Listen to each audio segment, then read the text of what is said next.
Hello guys, welcome to my channel. இன்றைக்கி நம்ம வீடியோவில் எல்லாருக்கும் ஃபேவரேட்டான கடலைப்பருப்பு பூரண கொழுக்கட்டை எப்படி பண்ணுறதுன்னு பார்க்கலாம். வீடியோக்குள்ளே போகிறதுக்கு முன்னாடி இப்போ தான் நம்ம சேனலை ஃபஸ்ட் டைம் பார்க்குறீங்கன்னா மறக்காமல் சப்ஸ்கிரைப் பண்ணிக்கோங்க. அப்படியே பக்கத்தில் இருக்க பெல் ஐக்கானையும் கிளிக் பண்ணி ஆள் கொடுத்துக்கோங்க.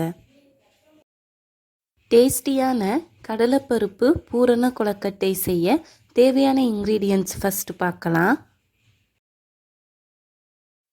பச்சரிசி மாவு 1 கப், துருவின வெல்லம் 1/2 கப், கடலைப்பருப்பு 1/2 கப், தேங்காய் பூ 1/2 கப், நெய் 2 டேபிள் ஸ்பூன், ஏலக்காய் பொடி 1 டீஸ்பூன். கடலைப்பருப்பை நல்லா கழுவி எடுத்துட்டு அது மூழ்கிற அளவுக்கு தண்ணி சேர்த்துட்டு 1 மணி நேரம் ஊற வச்சு எடுத்துக்க போகிறோம். கடலைப்பருப்பு ஊறுற டைமில் நம்ம கொழுக்கட்டை மாவு ரெடி பண்ணிடலாம். ஒரு பெரிய பாத்திரத்தில் நம்ம எடுத்து வச்சுருக்கிற 1 கப் பச்சரிசி மாவை சேர்த்துக்கோங்க. அதோட 1 டீஸ்பூன் உப்பு, 1 டேபிள் ஸ்பூன் நெய் சேர்த்து நல்லா கிளறி விட்டுக்கோங்க. இந்த மாதிரி பபிள்ஸ் வர அளவுக்கு 2.5 கப் தண்ணியை கொதிக்க வச்சுக்கோங்க. கொதிக்க வச்ச தண்ணியை பச்சரிசி மாவில் கொஞ்சம் கொஞ்சமாக ஆட் பண்ணி இடியாப்ப மாவு பதத்துக்கு பிசைஞ்சுக்கோங்க. இந்த ஸ்டேஜில் மறுபடியும் 1 டேபிள் ஸ்பூன் நெய் சேர்த்து நல்லா கிளறிட்டு உருட்டி வச்சுக்கோங்க. 1 மணி நேரம் கழித்து ஊறின கடலைப்பருப்பை அது மூழ்கிற அளவுக்கு தண்ணி சேர்த்து வேக விடுங்க. கடலைப்பருப்பு வெந்துருச்சான்னு செக் பண்ணுறதுக்கு இந்த மாதிரி அதிலேருந்து ஒரு பருப்பு எடுத்து மசிச்சு பாருங்க. இப்படி மசிஞ்சா பருப்பு நல்லா வெந்திருக்கு. ஸ்டவ் ஆஃப் பண்ணிடுங்க. தண்ணியை நல்லா ஃபில்டர் பண்ணிவிட்டு கடலைப்பருப்பை மட்டும் நல்லா ஆற வச்சுட்டு மிக்சியில் போட்டு அரைச்சி எடுத்துக்க போகிறோம். இந்த மாதிரி கடலைப்பருப்பை அரைச்சி எடுத்துக்கோங்க. இப்போது பாகு ரெடி பண்ணிக்கலாம். அதுக்கு ஒரு பேனில் நாம் எடுத்து வச்சுருக்கிற 1.5 கப் வெல்லம் கூட 1/2 கிளாஸ் தண்ணி சேர்த்து கரைச்சி விடுங்க. வெல்லம் நல்லா கரைஞ்சதும் ஃபில்டர் பண்ணி எடுத்துக்க போகிறோம். மறுபடியும் ஸ்டவ் ஆன் பண்ணி பேன் வச்சுக்கோங்க.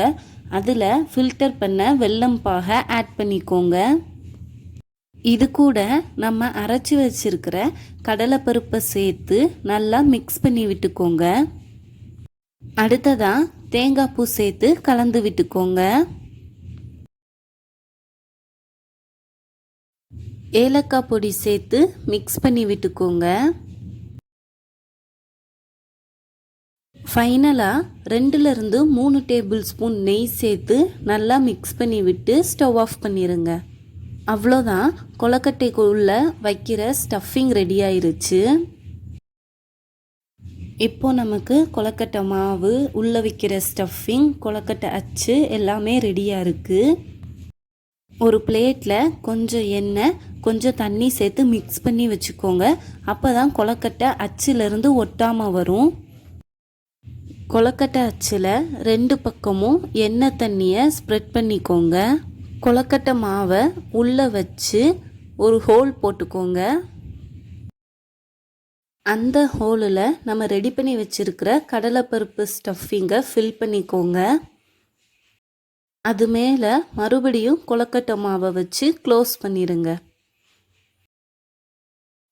ஓப்பன் பண்ணால் அழகான ஷேப்பான ஸ்வீட் கொழுக்கட்டை ரெடி. இந்த மாதிரி அச்சு யூஸ் பண்ணி எல்லா கொழுக்கட்டையும் ரெடி பண்ணிக்கோங்க. ரெடி பண்ண கொழுக்கட்டையை இட்லி தட்டில் வச்சு வேக வச்சு எடுத்துக்க போகிறோம். ஒரு 10 மினிட்ஸில் வெந்துடும். சுட சுட ஸ்வீட் கொழுக்கட்டை ரெடி. இந்த ஸ்வீட் கொழுக்கட்டையை கண்டிப்பாக கிட்ஸ் எல்லாம் விரும்பி சாப்பிடுவாங்க.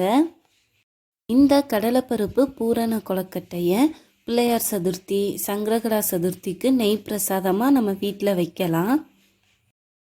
நம்ம கொழுக்கட்டை பண்ணும்போது அந்த கொழுக்கட்டை மாவு இல்லைன்னா உள்ளே வைக்கிற ஸ்டஃபிங் கண்டிப்பாக மிஞ்சும். எங்களுக்கு ஸ்வீட் தான் மிஞ்சி இருந்தது. அதில் அழகான க்யூட்டான குட்டி பிள்ளையார் செஞ்சுக்கிட்டோம்.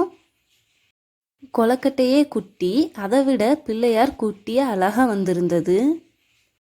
ரொம்ப சிம்பிள் ரெசிபி தான். ஸோ கண்டிப்பாக நீங்களும் வீட்டில் ட்ரை பண்ணி பாருங்கள். கிட்ஸ் எல்லாம் இந்த ஸ்வீட் ஸ்நாக்கை கண்டிப்பாக விரும்பி சாப்பிடுவாங்க. வீடியோ பிடிச்சிருந்தா மறக்காமல் லைக் பண்ணுங்கள், ஷேர் பண்ணுங்கள், சப்ஸ்கிரைப் பண்ணுங்கள். தேங்க்யூ.